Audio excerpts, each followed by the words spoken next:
Hello there, and welcome to Murder Most British. I'm Zach. Hey, welcome. I'm Rachel. Ooh, we got a doozy this week. We do. It was in the lineup. Like I've had it on the list because it's one of the biggest cases. Yeah. We've brought this case forward because it's recently come back into. Yeah, the only reason that we would even bring anything if something big happened.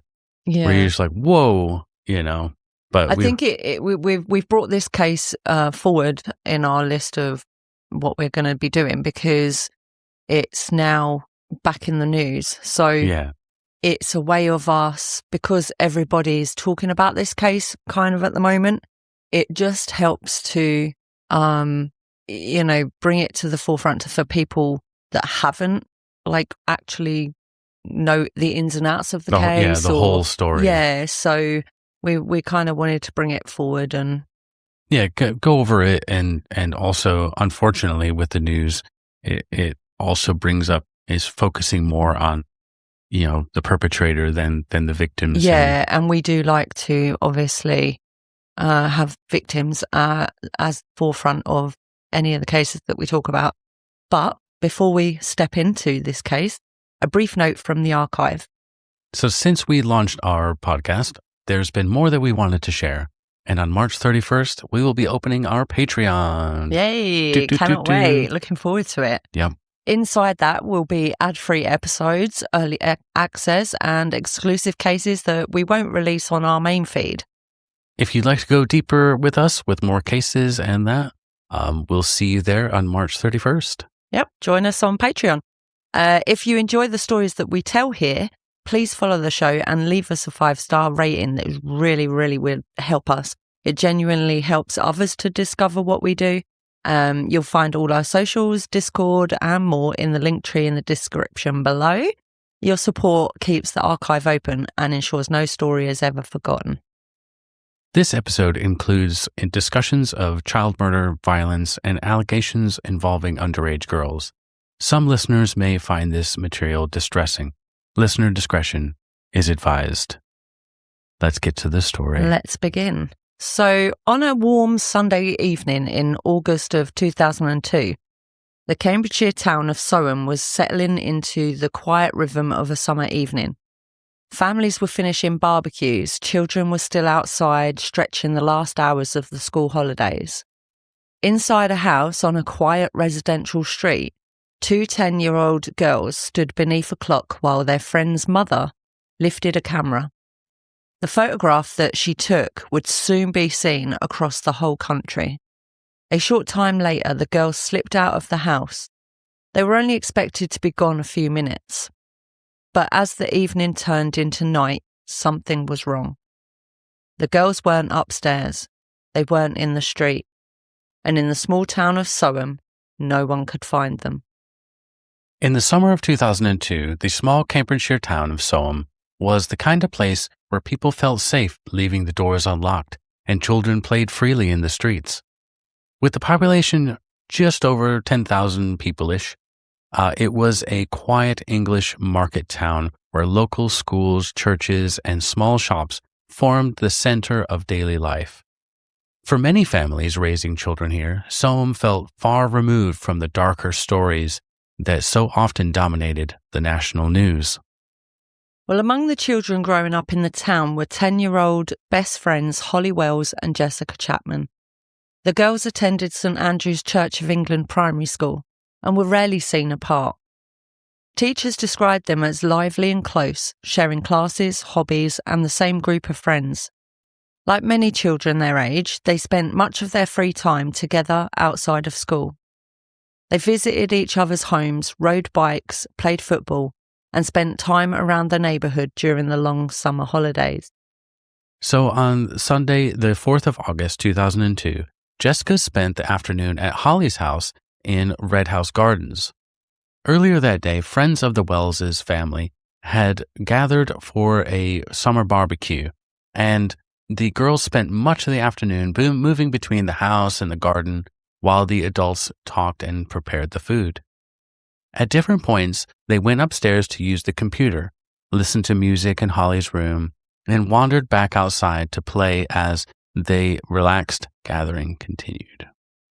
Yeah, so but this case, I remember because being in Cambridgeshire, obviously it was on our local news like straight away because I actually at the time was living in South Cambridgeshire. So it was really kind of straight in the news media. Yeah. And I mean at that time I was only 18, and it's very true, Soham, like where I was living, Just quiet. It felt so safe for us kids to, I did 12 years old, Yeah. exactly the same, doing what they were doing. I remember them summer days. You truck off to the shop on your own with your group of friends, or just, you and your best friend buying sweets and just raking around your little town or your little village, everywhere felt safe at that sort of late 1990s, 2000s. It felt really safe for children. Yeah.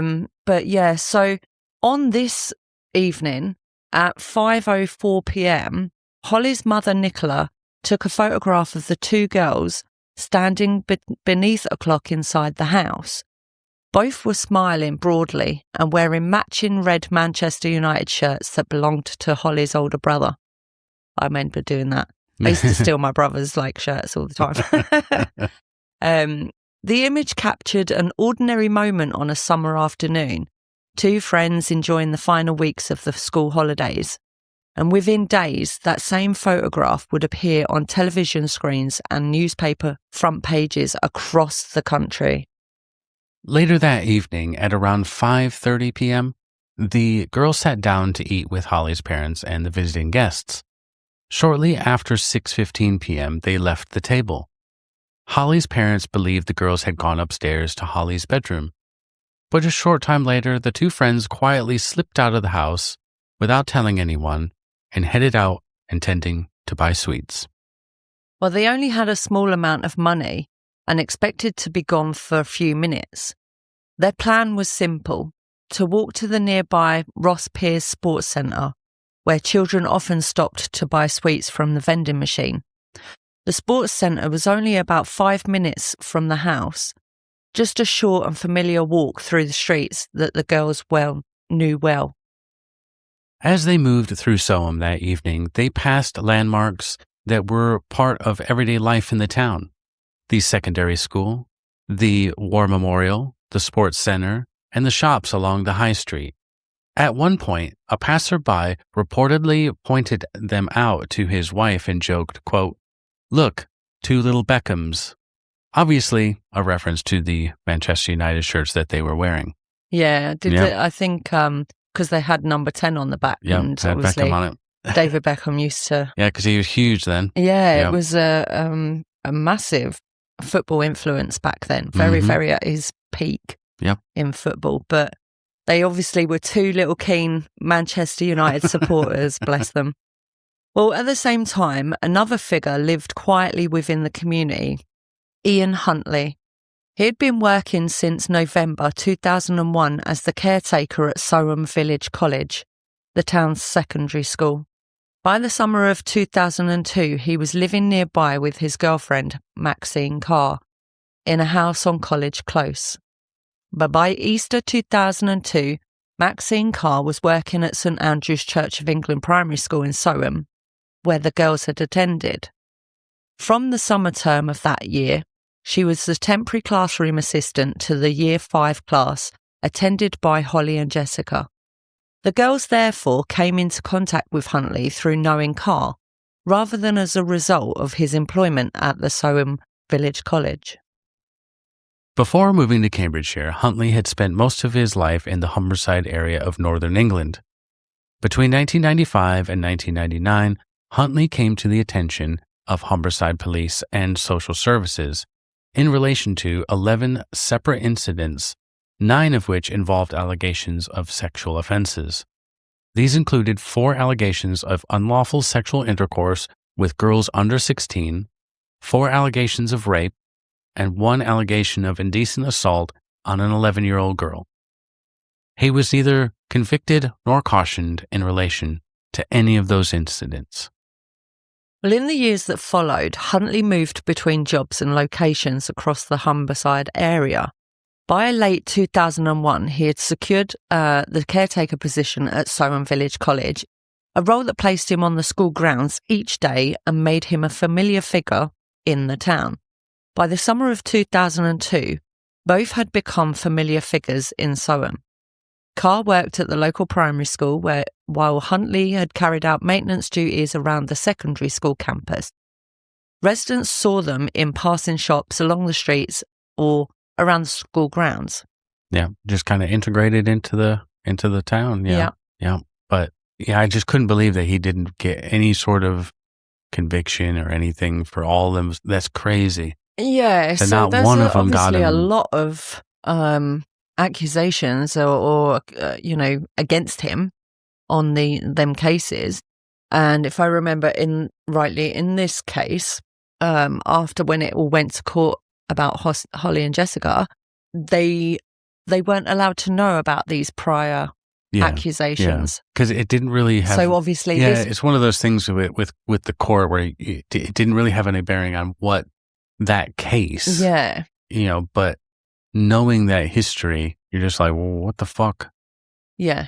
So obviously there was the media weren't allowed to report that either at the time until the case was done.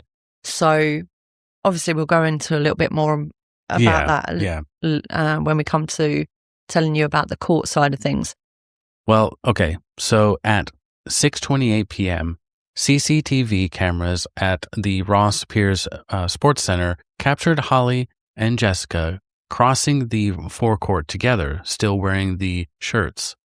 Around that time, a receptionist at the center, Claire Norton, buzzed the two girls into the building, although she later said she could not be certain they were Holly and Jessica. Inside, another witness, Karen Greenwood, noticed two girls in red shirts before leaving the gym. Well, as Greenwood was driving away a few minutes later at around 6:32 or 6:33 p.m., she saw the same two girls walking along College Road near College Close, a quiet residential street lined with ordinary houses. They were only a short distance from Ian Huntley's home. After that moment, no one saw Holly or Jessica alive again. At some point after passing along College Road, the two girls had entered Huntley's house on College Close. Exactly how or why they went inside has never been fully established. What is known, though, is that once they entered the house, both girls had died there within a short period of time. Later that evening, Huntley moved the girls' bodies from the house and drove them away from Soham.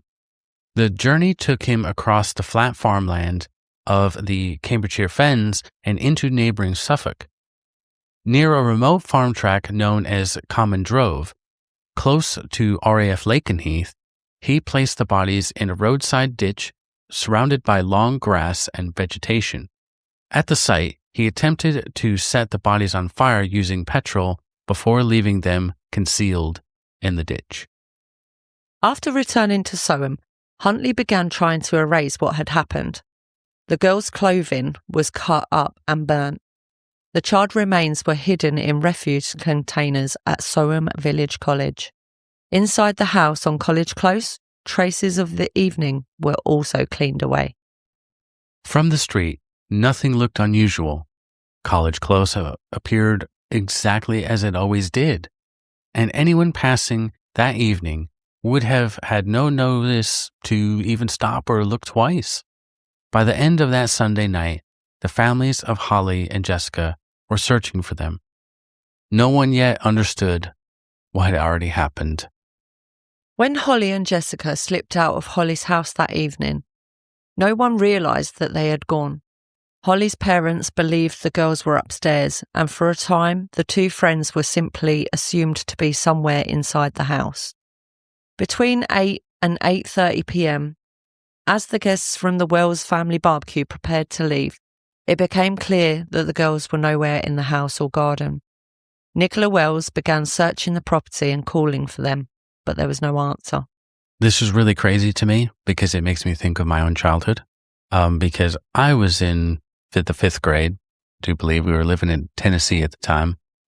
And I had just kind of toddled off toward the shops. I think it was either a Kmart or a Walmart or something. But you remember back when they used to have those little gaming things where you could go in, you could just play it or whatever? Oh, yeah, I got zoned out. A little handheld game No, machine. it was like they'd have a TV and that you could play like Sega or whatever. Yeah. And I just got zoned out. I think it was like the new Street Fighter or something. I just got zoned out for hours, just playing. Time just passes, don't it, when you're engrossed in stuff like that. Yeah. I'm sitting there just, having a great time for hours and hours. I go back home. Oh boy. Your parents were freaking out. They were absolutely like, mom was bought like crazy, and they were obviously upset at me. Yeah. Of course, but they were just glad that I was fine. Like they were saying that we were looking in dumpsters and ditches. The worry for any parent who, I mean, obviously, it's just crazy myself, how similar. Always, they were in year 5, and that's when and I was like, man, it really gets you. I think cases like this, it's really like with my daughter growing up, I've always then tried to make sure she tells me where she is. If she changes what direction or whose friends she's going to. Or like when she was crawling out the window. Oh my God. I mean, kids can be such worrying little, my daughter, Jesus, 5 years old, she asked to go and play with her friend at her house. And I had said no. It was going to get dark soon. It was sort of late, winter time, and it was 4:00, and I knew by 5 it was going to be pitch black. So I've said no. I've then gone to the loo, quick 2 minutes up there, come down, and she's not in the house. She's not down in the lounge. And that I did phone the police because I was terrified. I'm thinking, she's not in the house. Where the hell is, I've gone out looking for her around the street. Couldn't find her at all. She weren't at her friend's house that she wanted to go to. Yeah, so I mean, I can slightly imagine how much worry. Oh yeah, just that Holly and Jessica's just parents that little had. bit. Yeah, that we experienced, like that was something I put my parents through, and something with like how she ran off, and you're just absolutely terrified. Yeah, because your head goes to automatic, like it's getting dark. Obviously, the same. It was evening, so it would have been dark come 8, 9 o'clock, it would start getting dark, and you do panic. You think, oh my God, where in the hell could they be? Yeah. So. Yeah. So anyways, at 8:40 p.m., she contacted Jessica's mother, Sharon Chapman. When Sharon rang Jessica's mobile phone, it was switched off. As the time passed with no sign of the girls, concern quickly began to grow. Friends and relatives started checking nearby streets and gardens, calling the girls' names and knocking on neighbors' doors. At 9:55 p.m., the disappearance was formally reported to the police, and then officers arrived in Soham roughly 35 minutes later to begin searching. Well, through the night, officers from Cambridge Constabulary joined relatives and local residents searching the streets, parks and footpaths around the town. Torches swept across gardens, hedgerows and alleyways as people called the girls' names into the darkness. Volunteers knocked on doors and checked places where children might have wandered or hidden.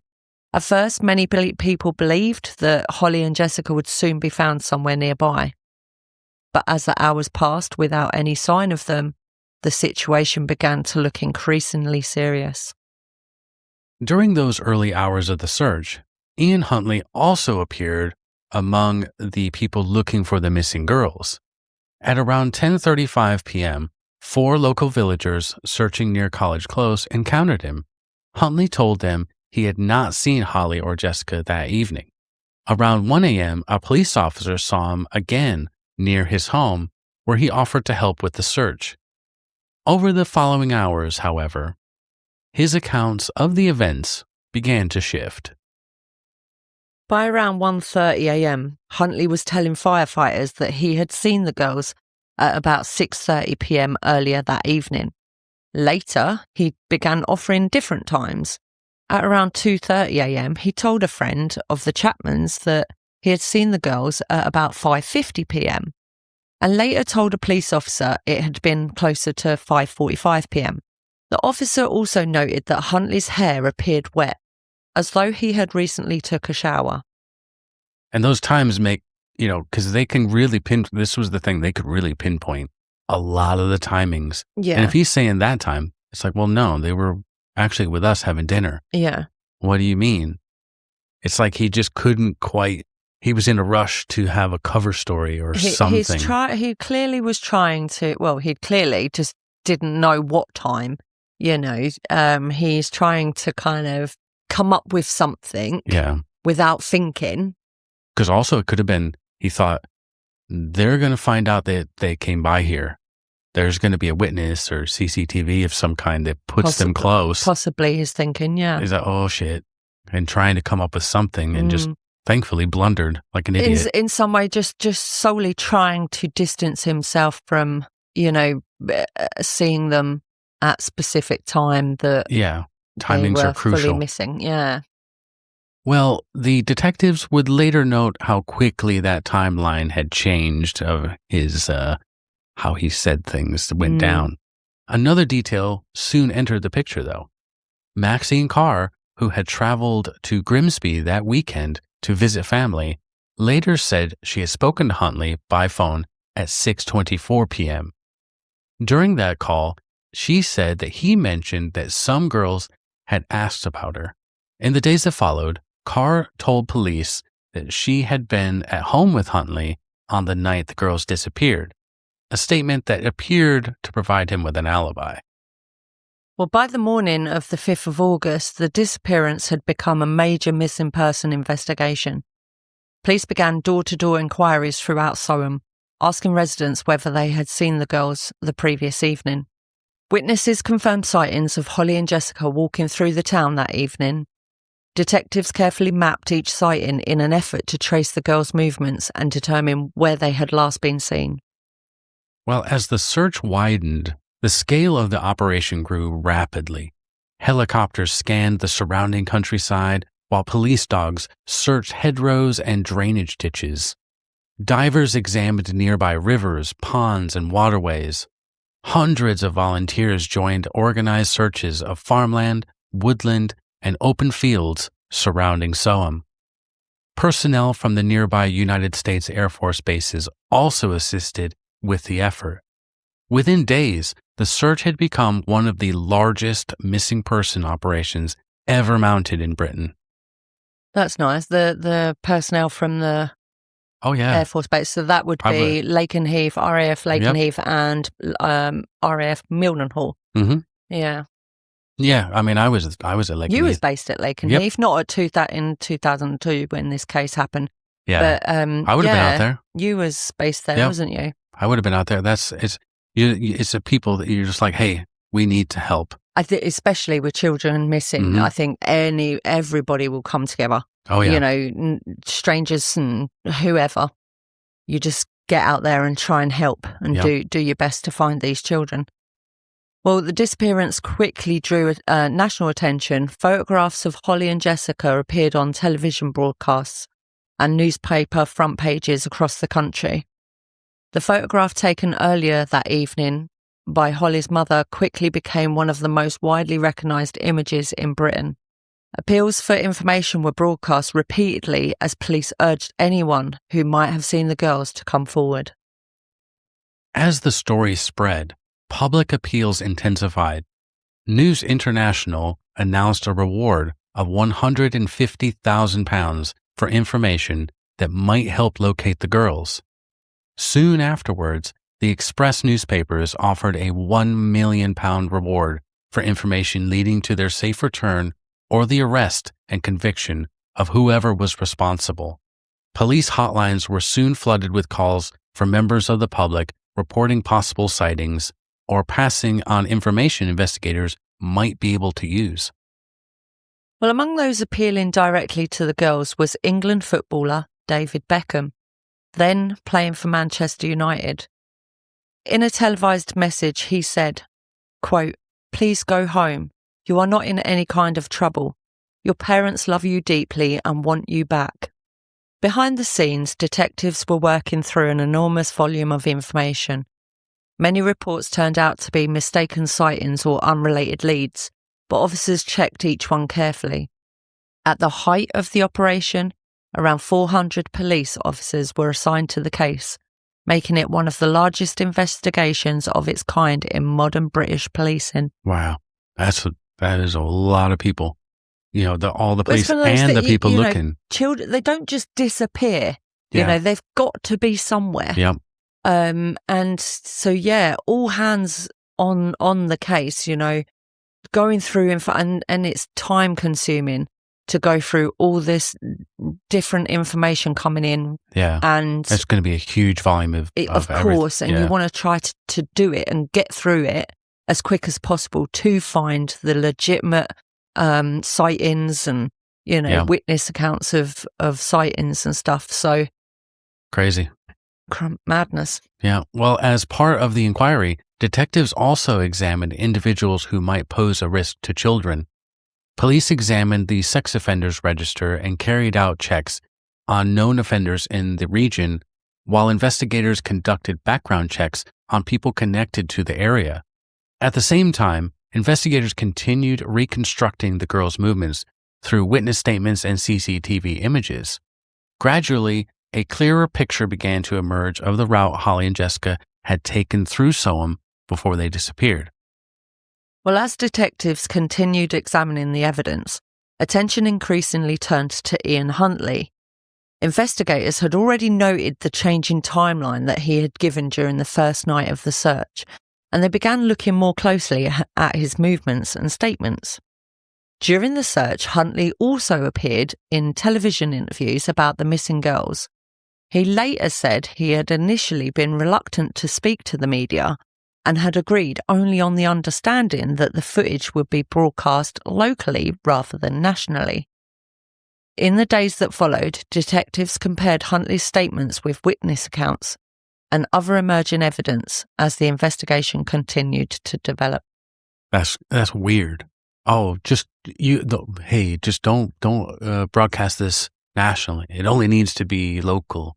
Yeah, it's because people know you up north, and they'll see who you are. You know, it obviously now with hindsight, you know, back then when you're watching him being interviewed on the news, you wouldn't have known any of that. And this is the reason why, you know, he's asking. But you can think, well, actually, in hindsight, yes, he's clearly not wanting people from, you know, Humberside saying, well, hang on a minute, look at this guy, because he, you know, you're interviewing this guy, but he's been accused of this, many, you know, in this area. I'm going to put an eye on that boy. To say So trying to definitely still try to deter them from looking at him. It's definitely a red flag. Yeah, definitely. Jesus. Well, meanwhile, investigators were examining the movements of Huntley's girlfriend, Maxine Carr. Carr had additionally told the police that she had been home with Huntley, but the detectives soon discovered that she had actually traveled to Grimsby that weekend to visit family over 100 miles away. That revelation meant Huntley no longer had the alibi that had appeared to account for his movements on the night the girls vanished. Yeah, I mean, that's just crazy. I mean, how can you... I couldn't... Give someone an alibi like that? No, and also because how in the hell you would not get found out that you're not actually even in the same town as this person, a possible suspect, let alone in the same house as them for the weekend. You're actually 100 miles away. Yeah. I mean, the police are not going to find this out. Of course they are. I mean, the cops ain't stupid. They're going to be like, oh, well, let's fact check this real quick.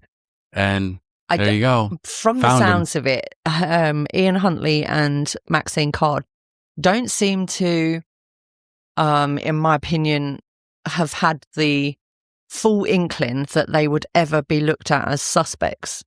Well, I don't think that she believed that he would do something like that either. It was like, just stupidly. Yeah. Stupidly. Very naive. Yep. Well, during searches at Soham Village College, officers made a significant discovery. Inside a refuse container in a building known as the Hangar, investigators found charred fragments of clothing. Forensic examination later had confirmed that the burned material matched the Manchester United shirts that Holly and Jessica had been wearing when they left home.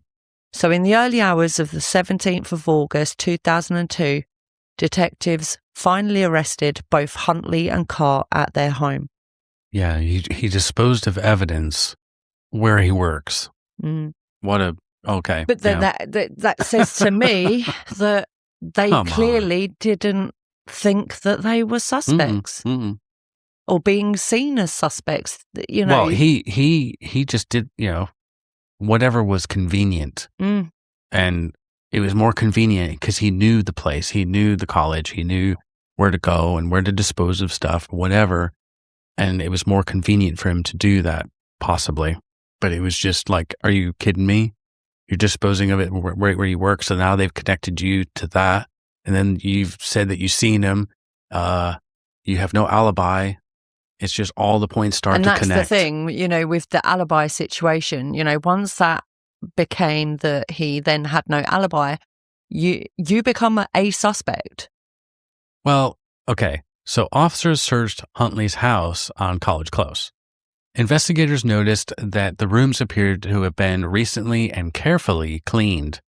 Despite this, forensic examination later revealed small traces of blood spatter inside the house. Investigators also examined Huntley's red Ford Fiesta.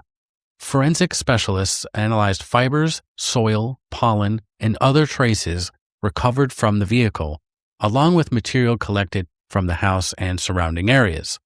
Traces of chalk and other materials found on the car were consistent with the remote track near the RAF Lakenheath base where the bodies had been discovered. Well, later that same day, a gamekeeper named Keith Pryor was searching land near RAF Lakenheath in neighbouring Suffolk.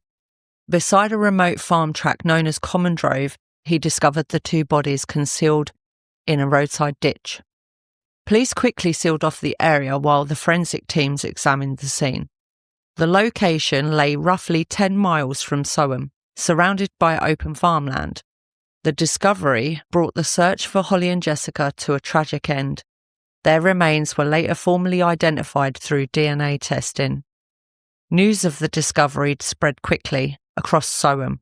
Shock and grief replaced the hope that had carried the search for nearly 2 weeks. I think it That'd be also, devastating.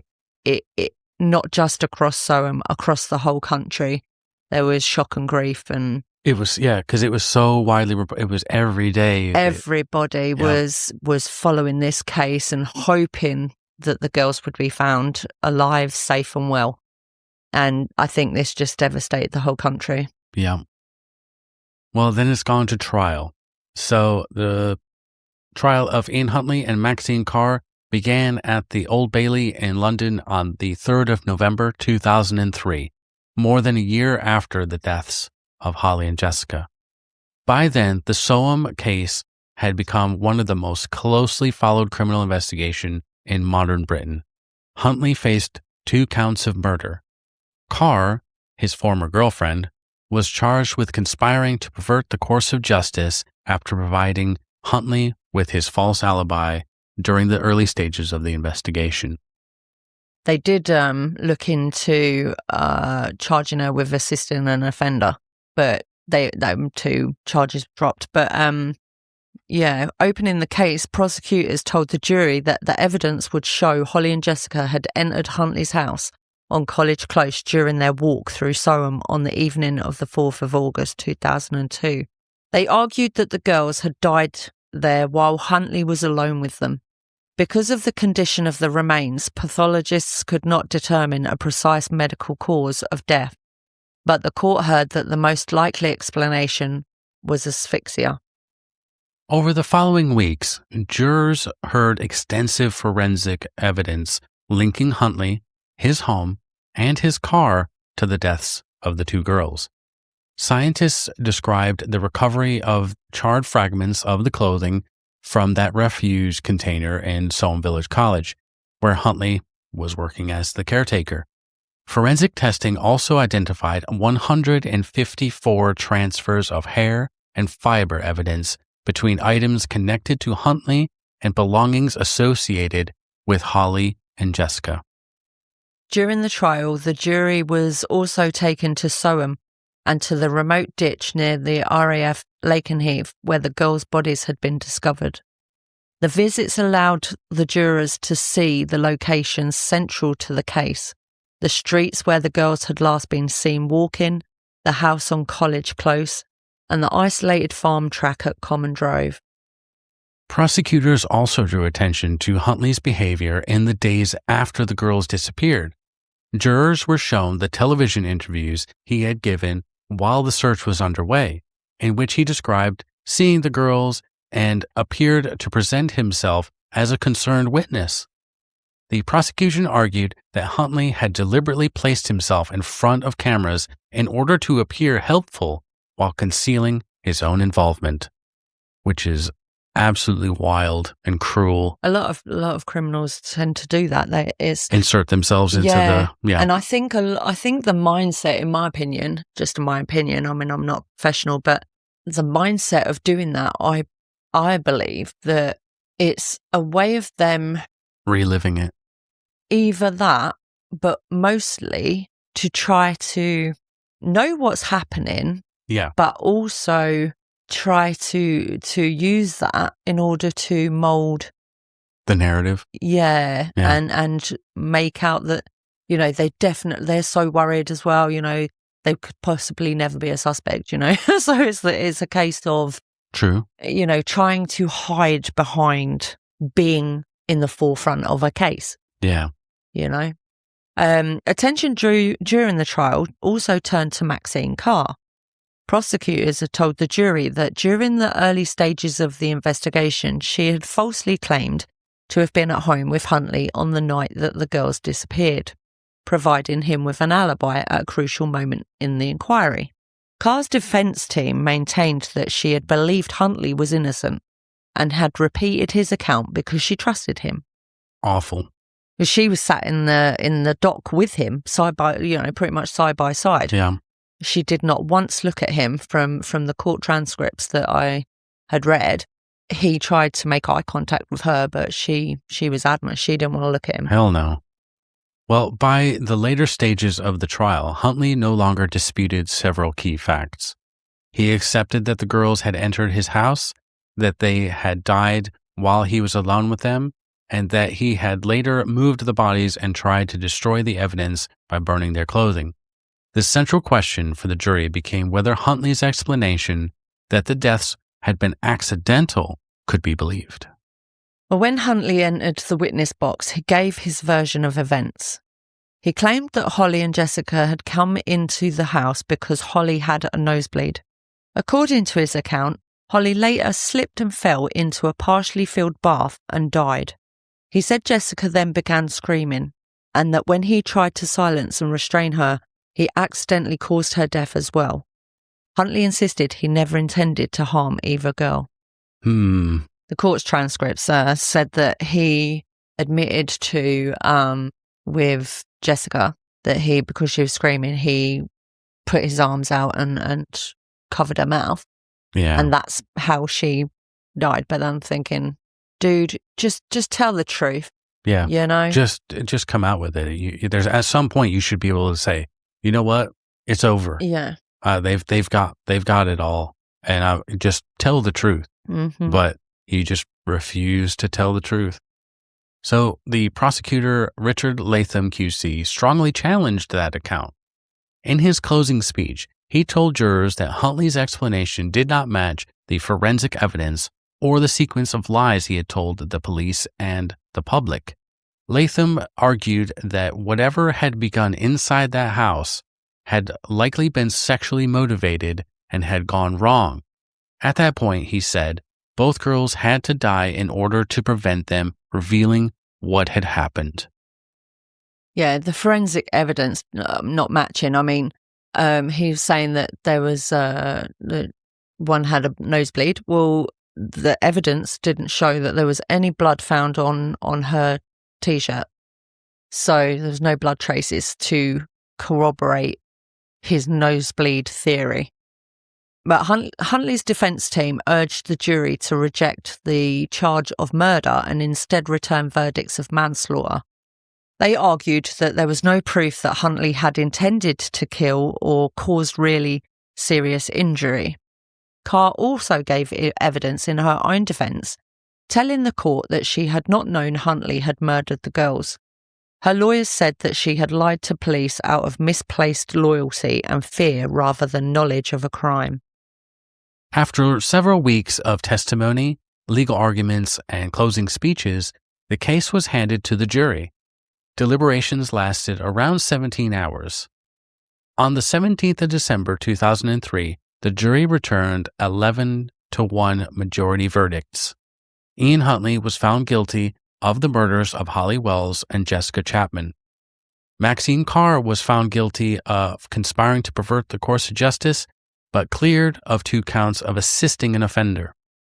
Yes, following the verdicts, the court moved to sentencing.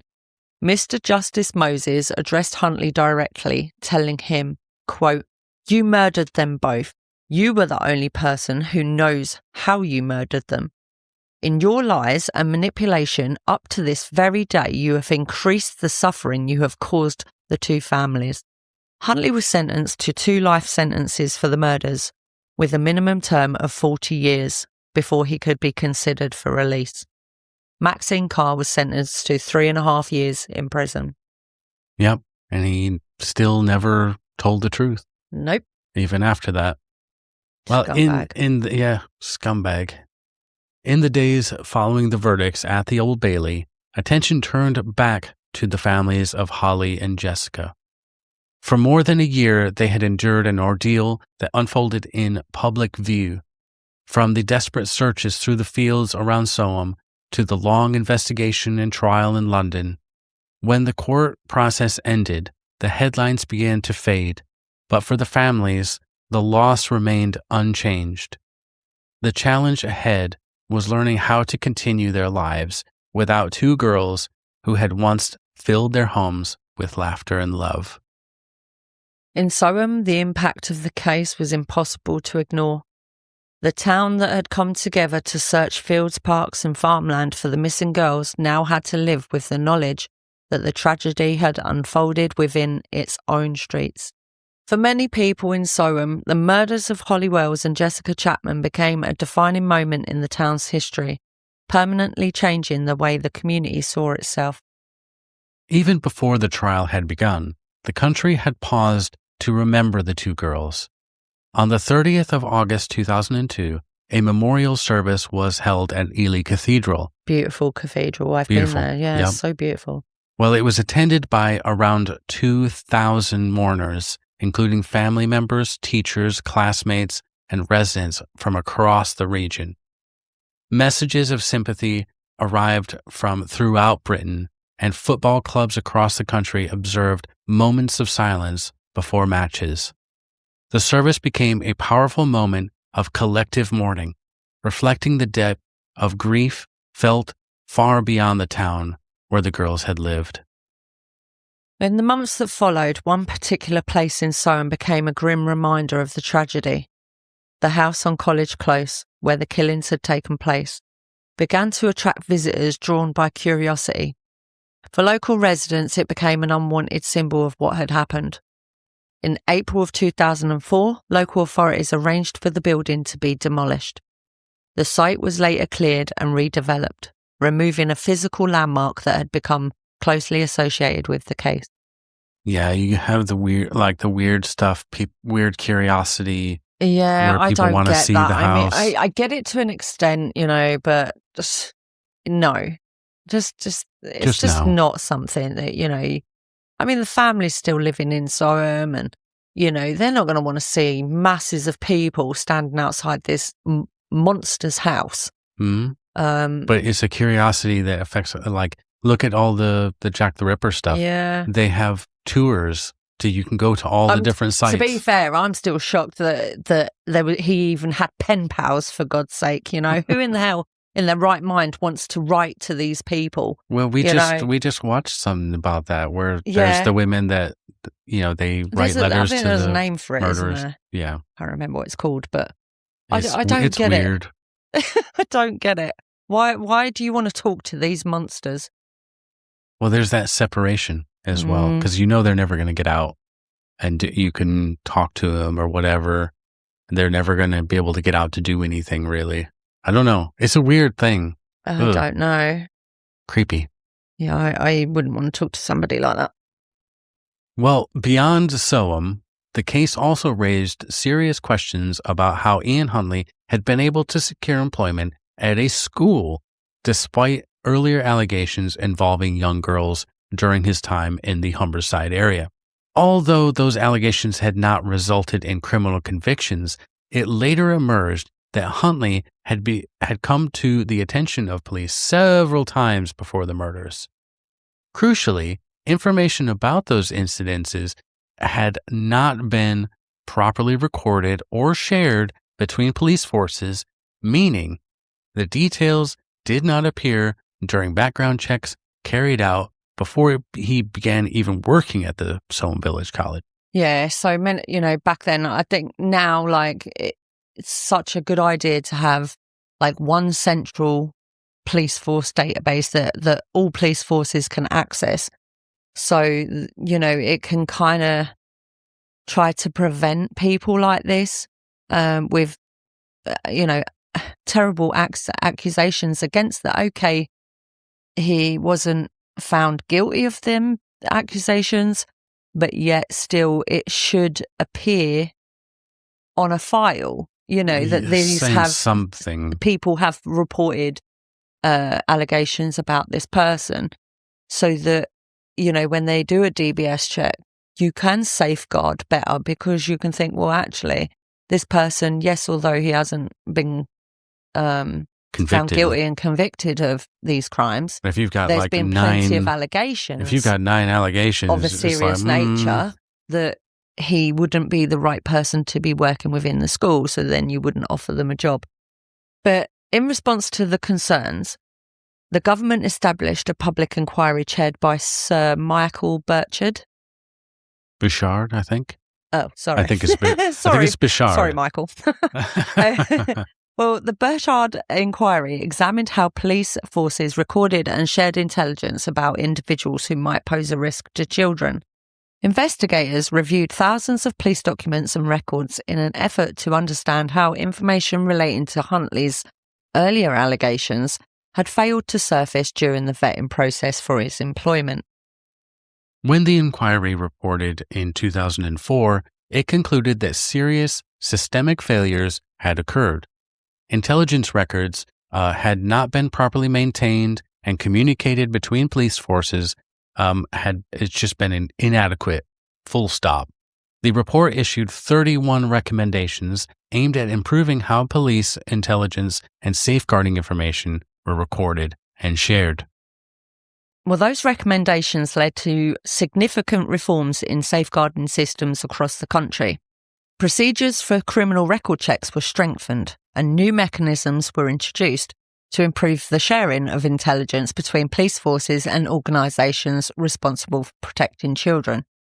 Over time, these changes contributed to the development of the safeguarding framework used today, including systems that eventually evolved into the Disclosure and Barring Service, responsible for vetting people working with children and vulnerable individuals. Yeah, the old DBS check. This is where, when I was researching and writing this up, it made me think of, in America, the Amber Alert system. So whenever a kid or whatever goes missing, the Amber Alert goes up and it goes out nationwide. Look for this kid. Didn't you get alerts on your phones? Mm-hmm. Yeah.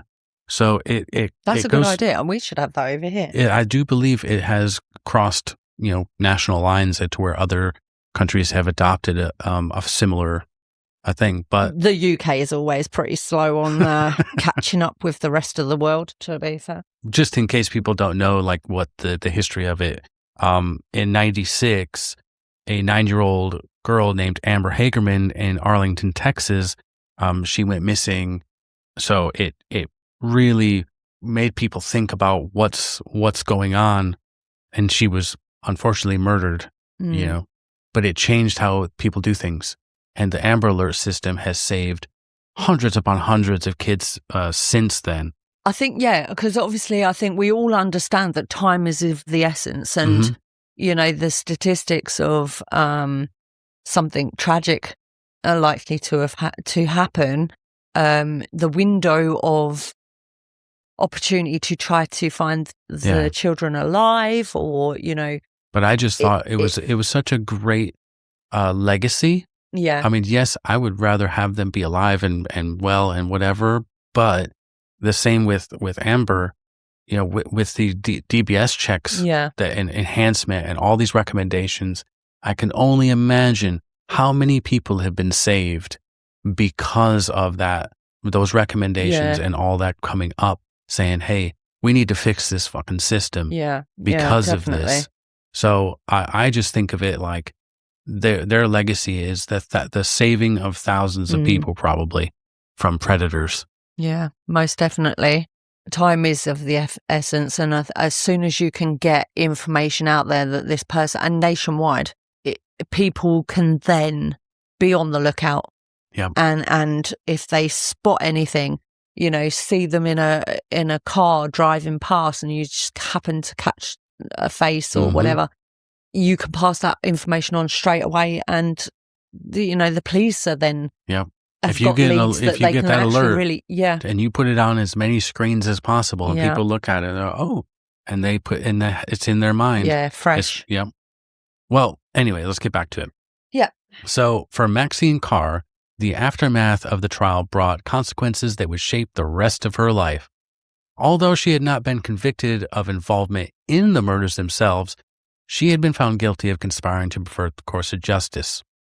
So the conviction generated intense public hostility.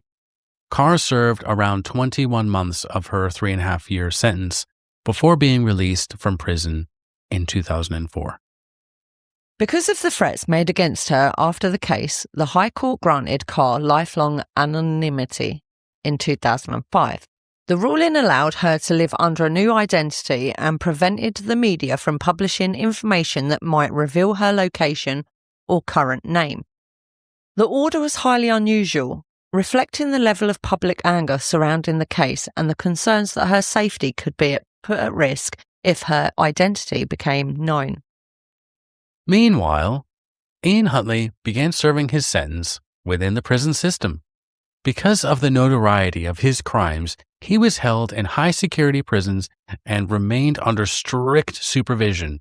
Prisoners convicted of crimes against children are often targets for violence, and Huntley was attacked on several occasions during his years in custody. Yeah, so let's go into some of these attacks. So in 2005, while held at HMP Wakefield, Ian Huntley was scolded when convicted killer Mark Hobson threw boiling water over him. 5 years later, in 2010, another prisoner at the HMP Franklin, Damien Fawkes, slashed Huntley's throat with a makeshift weapon. Although he survived both assaults, the incidents reflected the hostility that prisoners convicted of such crimes often face inside the prison system. Oh, yeah. I mean, there's probably a lot of them, even though they're monsters themselves. There is a sort of code, honor among thieves type of thing, where like this guy is despicable. And it was such a massive case that and everybody knows about. I think from what I've reading and following like documentaries and stuff on this case, he seemed to have been quite enjoyed the fact that he was notable. Yeah. His notoriety. He see himself as being famous.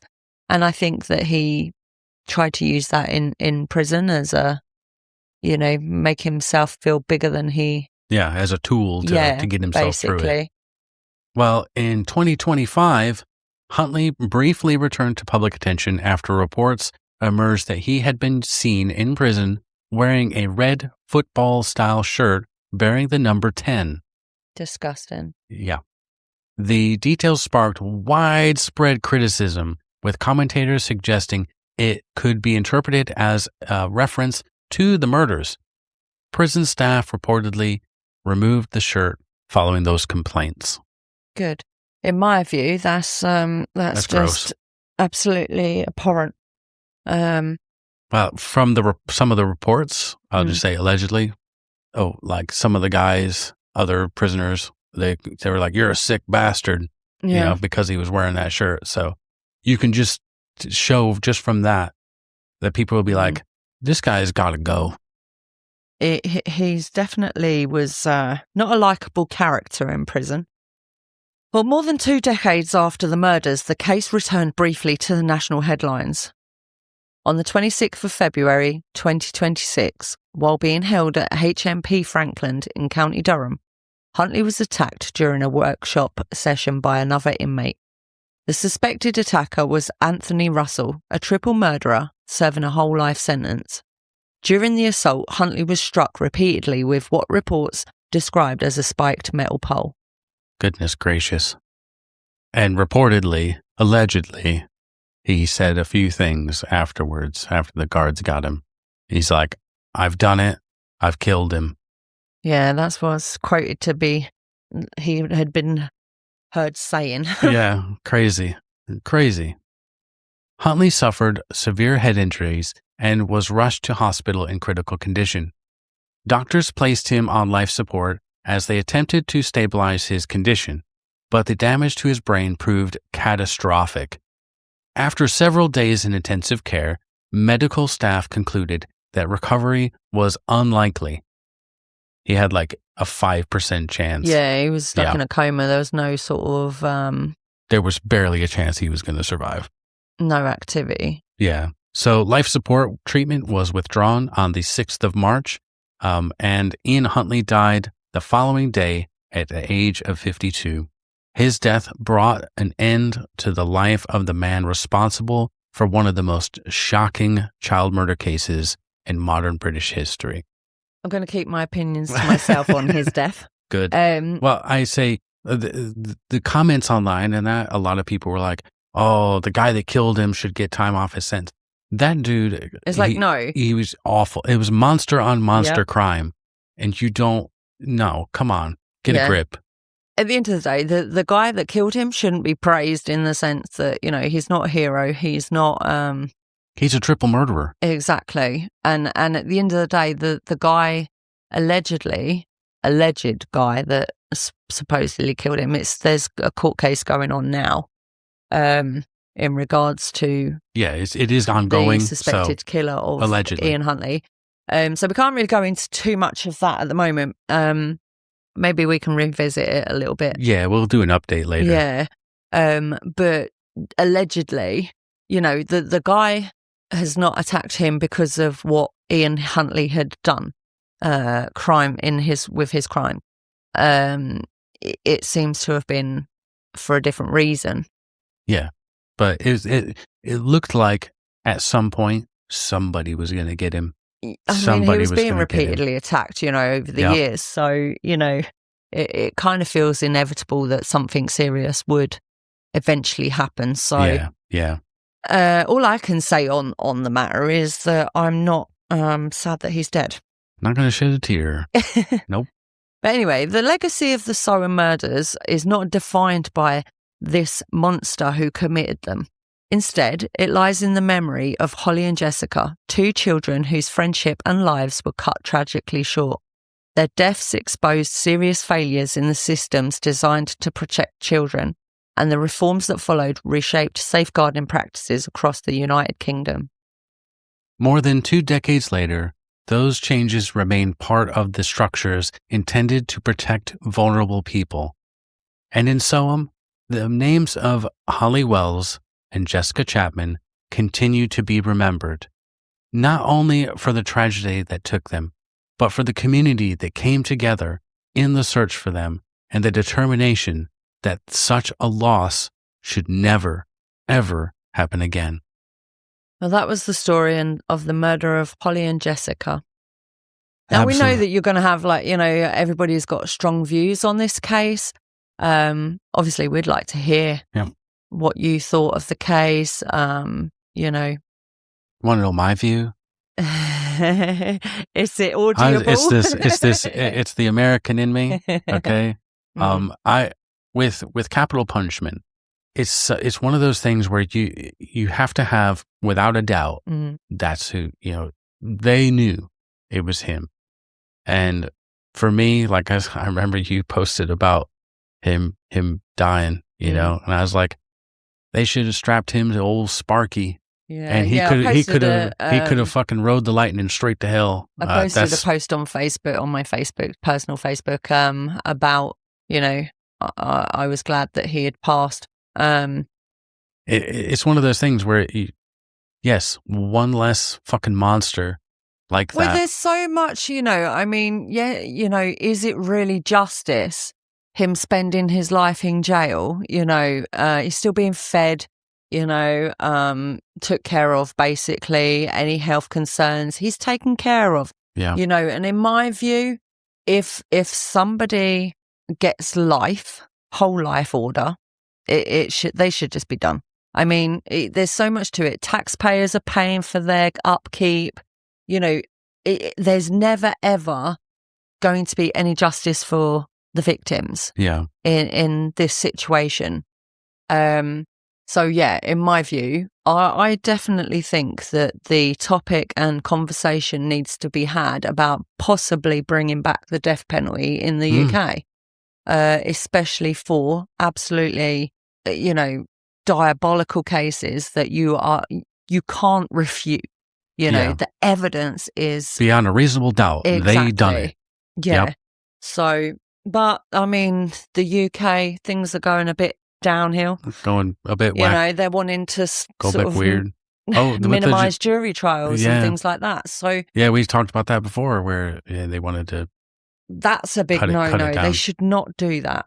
It's a fundamental part of protection from the state, because you have 12 random people chosen to then hear your case, and then they judge you. Not a judge, not whatever state official. It is a jury of your peers. Yeah, I think it's fundamental. The UK's human right to have a right to a jury if you're being accused of a serious crime.